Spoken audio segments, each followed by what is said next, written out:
Gelo. Sem dúvida nenhuma, este é um grande risco à segurança das operações aéreas. No vídeo de hoje nós vamos falar sobre quais são esses riscos, como reconhecer a formação de gelo, como evitar e outras coisinhas mais. O assunto é sério, puxa uma cadeira, senta aí e vamos conversar.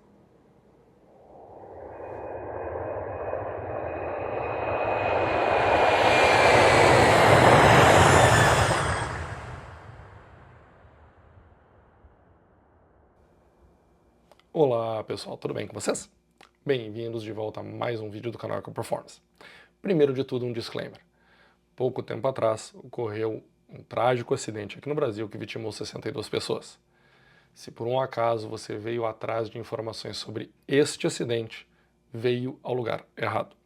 Ainda que especule-se que gelo tenha sido um dos fatores contribuintes para o acidente, eu não vou falar nada sobre este fato em si.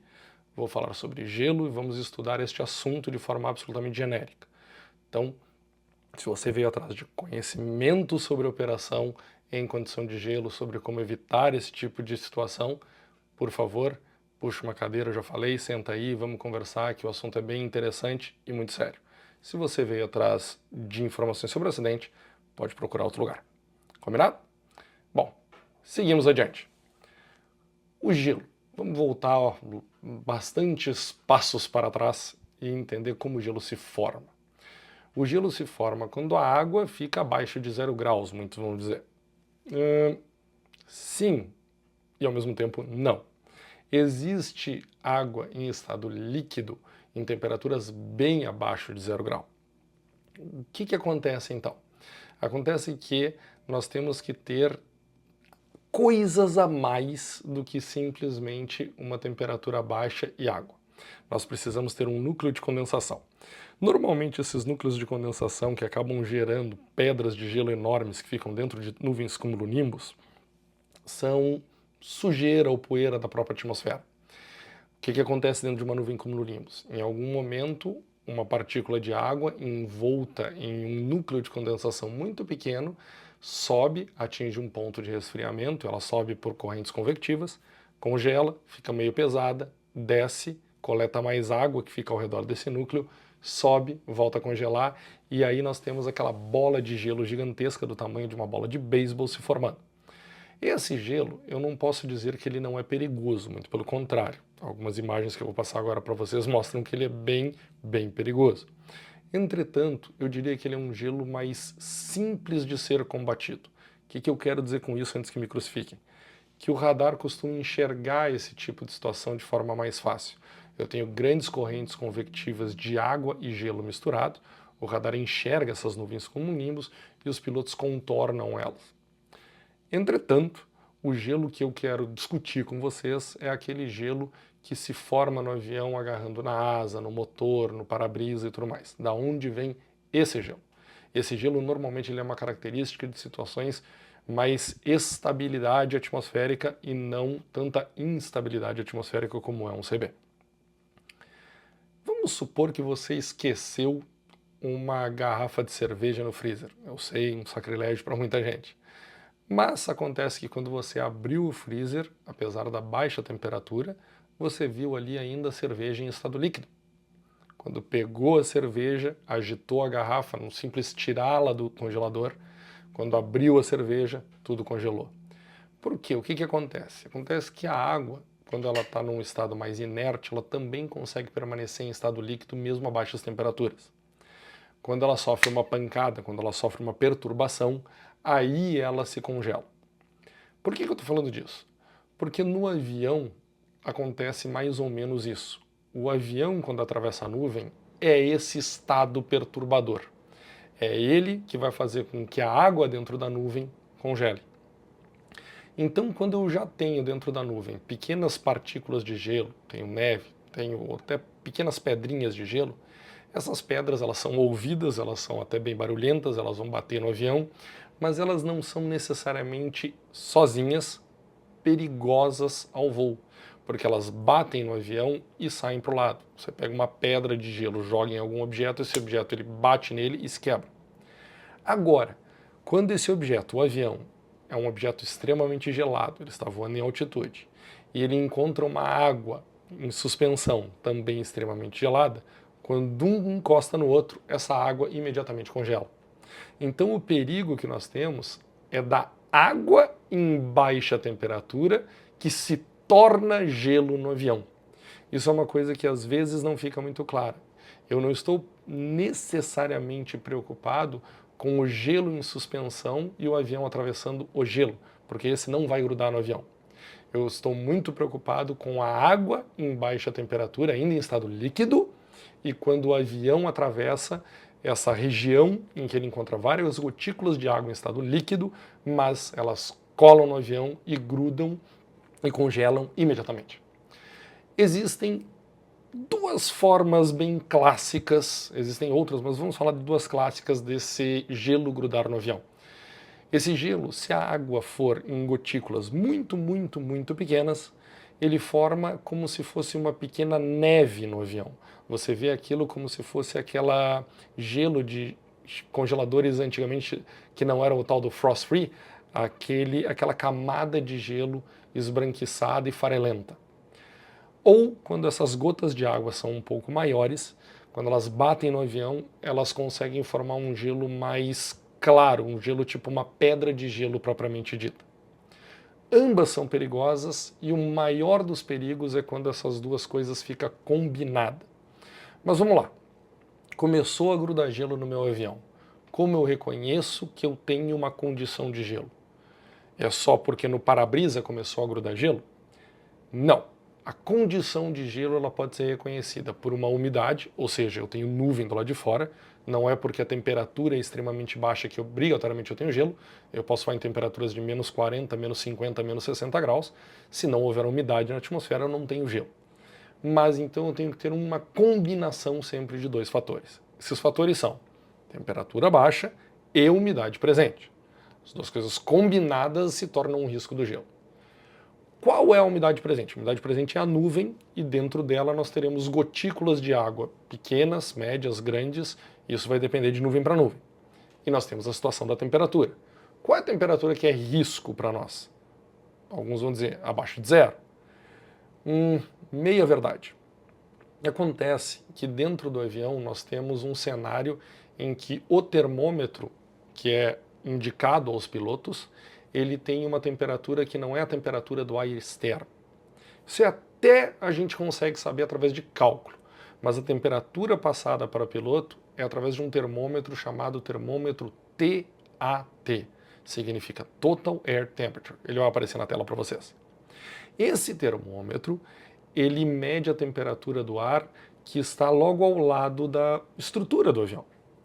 Só que, quando o avião passa pelo ar, ele comprime o ar. E qualquer gás, mesmo ar, quando comprimido, esquenta. Então a temperatura que esse termômetro mede, ele não é a temperatura do ar estático, parado do lado de fora. Ele é a temperatura já do ar comprimido do lado de fora. Só que, para nossa sorte, existe uma equação que eu consigo converter baseado na minha velocidade, eu consigo entender o quanto o ar foi comprimido, eu consigo ter uma expectativa de qual é o aumento de temperatura e chegar na TAT. Eu consigo, se eu tenho a TAT, fazer o processo reverso. Baseado na TAT e na minha velocidade, descobrir qual é a temperatura, do ar estático lá fora.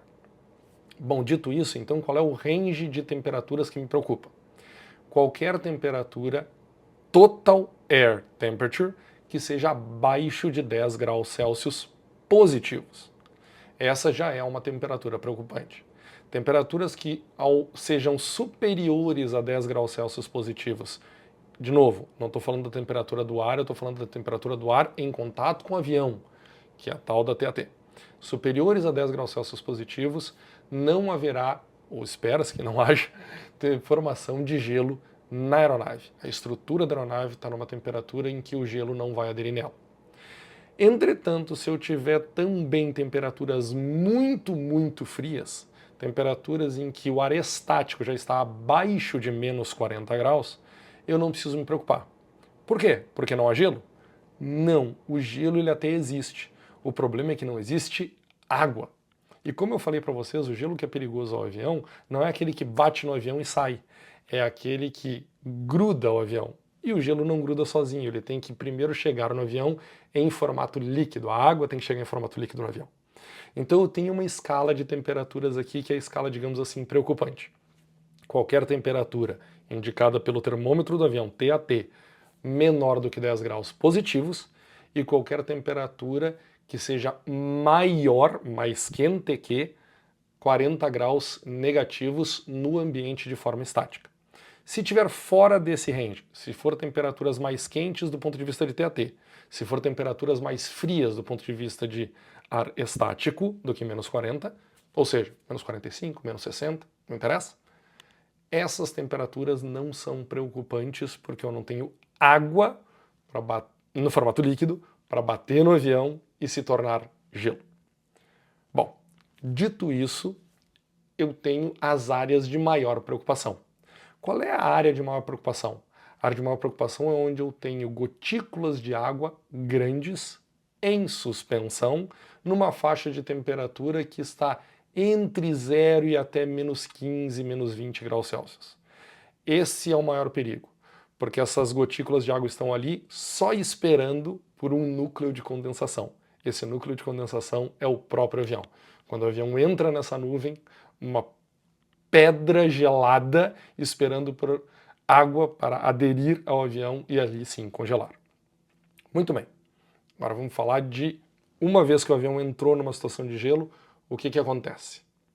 Acontece que o gelo vai começar a aderir à parte da frente de tudo que é superfície do avião. Vamos falar em termos mais técnicos? Ao bordo de ataque das superfícies do avião. Que superfícies são essas? A asa, obviamente, o bocal do motor, o nariz do avião, o tubo de pitot, outras superfícies que estão para fora do avião, como antenas de rádio ou a empenagem do avião, estabilizador vertical, estabilizador horizontal. Todos esses bordos de ataque começam a sofrer com o gelo. A água em estado líquido bate ali, aquela superfície extremamente gelada, a água já está numa temperatura muito baixa, ela achou um lugar para congelar. Bom, mas isso é um problema por quê? O gelo começou a grudar no avião, vai aumentar o peso?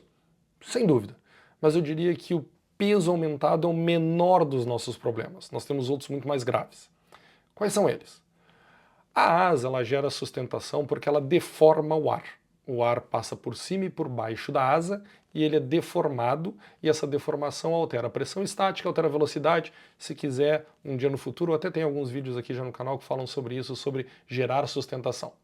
Mas o importante é que ela foi toda planejada em um perfil para que o ar realmente passe por cima e por baixo de uma forma previsível.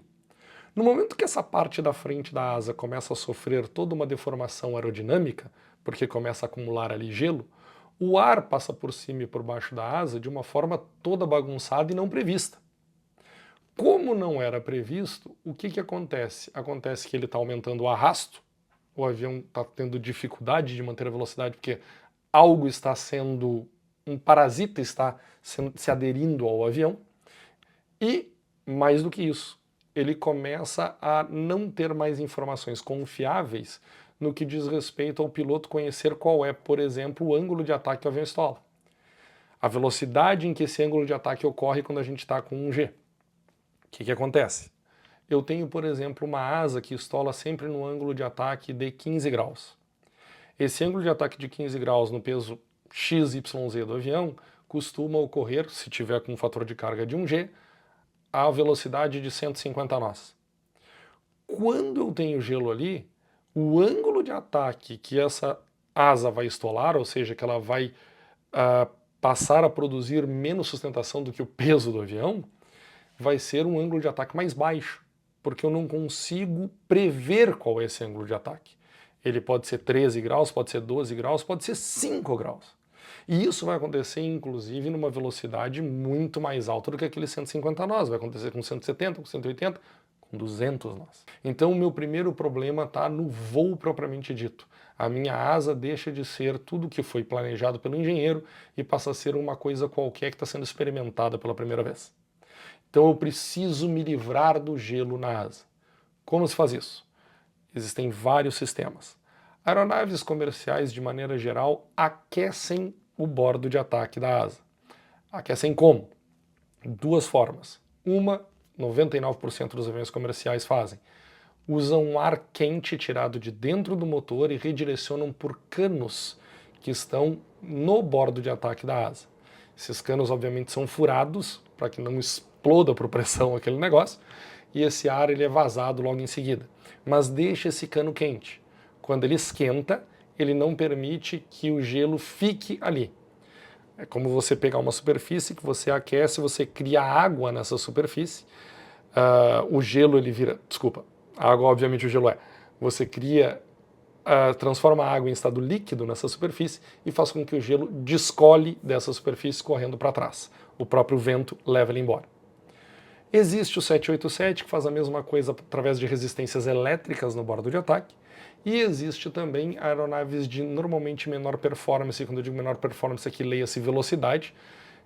Essas aeronaves elas podem colocar uma borracha na frente do bordo de ataque da asa, e essa borracha tem canos dentro dela.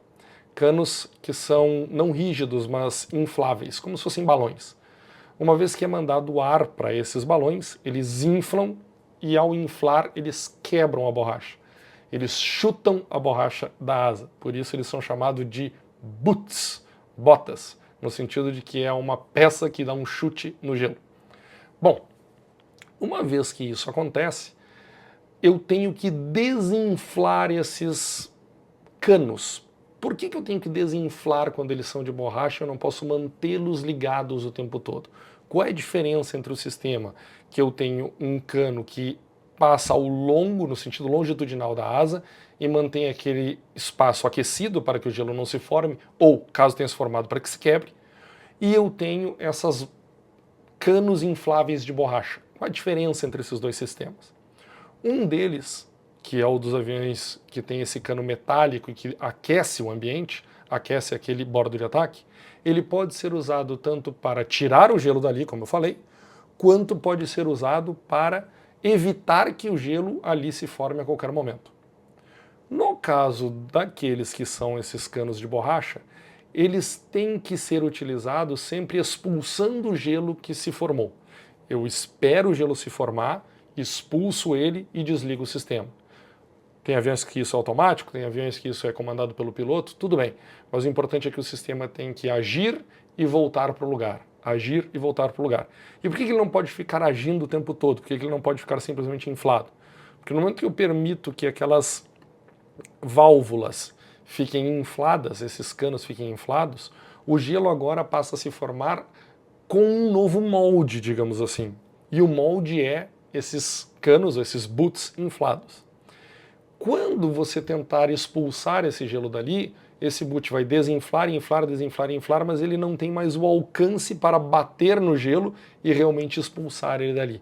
Então você tem aqui um problema muito sério, que é o gelo vai começar a se formar na asa sem a possibilidade de removê-lo de lá. Bom, eu tinha comentado com vocês que outras partes do avião também congelam, não é apenas a asa. Então nós temos, por exemplo, sensores como tubo de pitot e sensor de temperatura que podem congelar, por isso tem que ser aquecidos. Nós temos o para-brisa do avião que pode congelar, por isso tem que ser aquecido. Nós temos também os motores. Nos motores nós temos aqui um problema que é o bocal de entrada do motor a jato. Isso é onde se forma o gelo. Quando esse gelo se forma ali e nós utilizarmos, por exemplo, o sistema antigelo para tirar o gelo que já se formou nesse bocal, nós temos uma situação de risco. Porque se por um acaso o gelo se formou de forma muito grande, muito intensa, ao ser desprendido do bocal, se ele correr para dentro do motor, a chance de estragar o motor é muito grande. Então uma coisa muito importante é não esperar o gelo se formar para depois utilizar o sistema de antigelo. No caso dos motores, toda vez que existe uma chance de gelo se formar, a gente já liga esse sistema para evitar que ele se forme de qualquer jeito neste bocal de entrada no motor. Então, como é que a gente vai saber que o gelo vai se formar ou não? Como eu já falei, a questão da faixa de temperatura. Observa se eu tenho umidade, eu estou entrando numa nuvem, por exemplo, observa a temperatura do ar e a temperatura TAT, temperatura total. Se ela estiver dentro do range que existe possibilidade, a gente já liga o sistema e mantém esse ar aquecido lá até que a chance de formação de gelo não seja mais existente. E no caso de aviões a hélice? No caso de aviões a hélice, o gelo costuma se formar na própria hélice, no bordo de ataque dela. Para isso, ela também é aquecida. Só que ela não é aquecida por sistema pneumático, ela não é aquecida por ar quente sangrado de qualquer lugar. Ela normalmente é aquecida por uma corrente elétrica, assim como é, por exemplo, o para-brisa traseiro da maioria dos carros. Essa corrente elétrica aquece a hélice e tira qualquer gelo que está se formando ali. O problema, eu não sei se você já parou para se perguntar isso, é que essa hélice está girando em altíssima velocidade.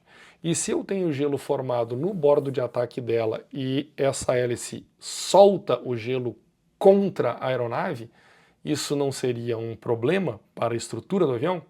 Com certeza. Por isso a maioria dos aviões turbohélice tem uma proteção, um reforço da estrutura exatamente na área ao lado da hélice.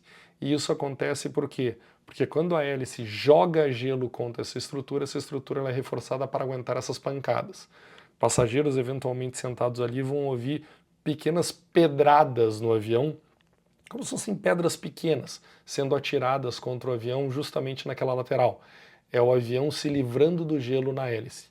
É previsto que isso aconteça, isso daí é de projeto, ninguém precisa ficar preocupado. A preocupação é se o gelo acumular na hélice e não sair de lá.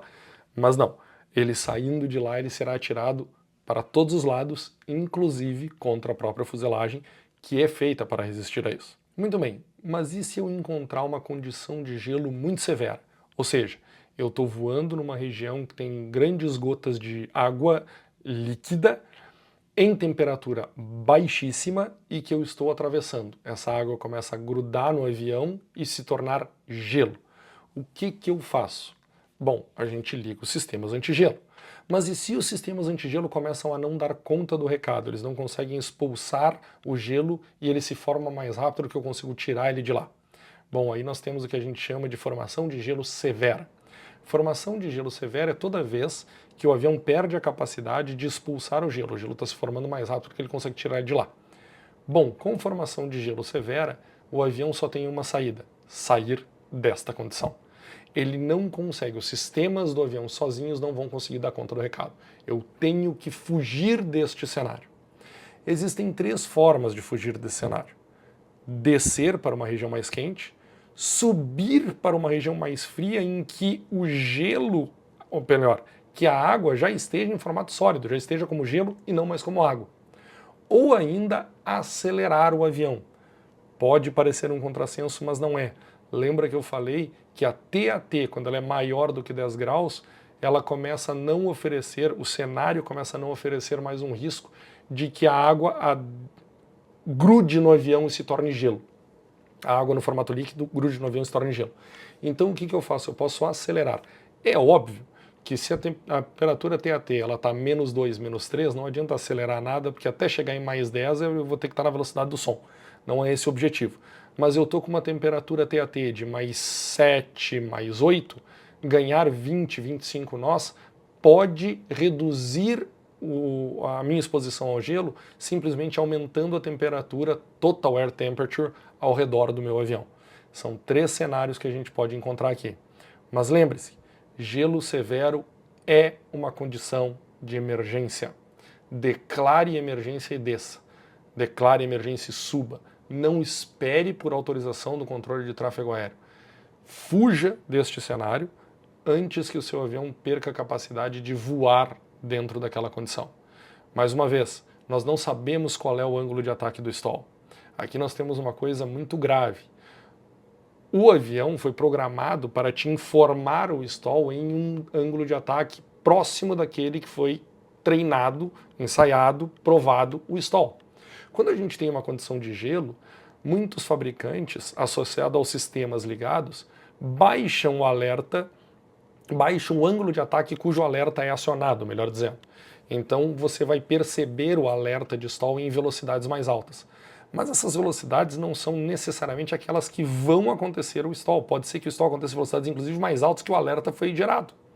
Lembre, o avião não vai ter como te gerar um alerta antecipando o stall acontecer se ele não sabe qual é o ângulo de ataque novo que o stall acontece com esse perfil completamente bagunçado da sua asa.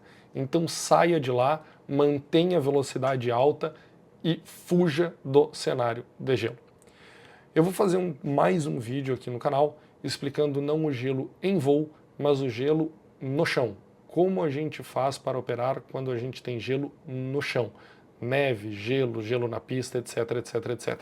Como é que funciona os sistemas de degelo do avião, se eles funcionam para tirar o gelo quando o avião está, por exemplo, taxiando. Funciona, não funciona? O que a gente tem que fazer? Vou fazer um vídeo sobre isso, vai ser a segunda parte desse vídeo sobre Cold Weather Operation, digamos assim. Eu espero que vocês tenham gostado. Deixe o like aqui que é de graça, promova o vídeo, compartilhe esse vídeo com seus colegas da aviação. Esse vídeo é um vídeo de segurança, segurança para nossas operações. Não se engane. O fato de morarmos em um país tropical não significa que nós não temos gelo. Nós temos e muito. Pode ser muito rara a situação de gelo no chão, que será a segunda parte do meu vídeo. Mas gelo em voo é muito, muito comum. Basta entrar em uma nuvem e ali ter quantidade de água com temperatura baixa, ainda em estado líquido. Ela gruda no avião e se torna gelo. Muito obrigado pela tua audiência até aqui. Vou repetir para deixar o like, que é muito importante, se inscrever no canal, ativa o sininho para receber as notificações e considera se tornar membro. É apenas R$ 7,99 por mês, me ajuda a produzir o conteúdo e ainda tem direito a alguns vídeos exclusivos. Lembra, muito do que eu falei aqui, se não tudo, tem lá no meu livro Aircraft Performance Weight and Balance. Forma de adquirir esse livro em formato digital está escrito aqui na descrição do vídeo. Se quiser ele em papel, manda uma mensagem para mim. Como entrar em contato comigo também tem aqui na descrição do vídeo. Me segue lá nas minhas redes sociais. Um abraço para vocês e até a próxima.